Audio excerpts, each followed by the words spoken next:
Pumanaw na si Gloria Romero, kilala bilang Queen of Philippine Cinema, noong Sabado, January 25, 2025, sa edad na 71. Kinumpirma ito ng kanyang anak na si Marites Gutierrez sa isang taus-pusong post sa Facebook. Ipinahayag ni Gutierrez ang kalungkutan ng pamilya at inihayag ang ischedule ng burol sa Arlington Memorial Chapel, Hall A, sa Quezon City, kung saan maaaring magbigay ng paggalang ang mga taga-suporta.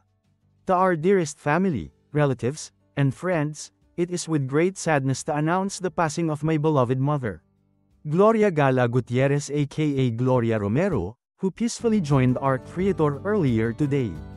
Dagdag pa ni Marites, in this time of loss, our family deeply appreciates the support, prayers, sympathy, all the lovely messages, and heartfelt condolences that we've received.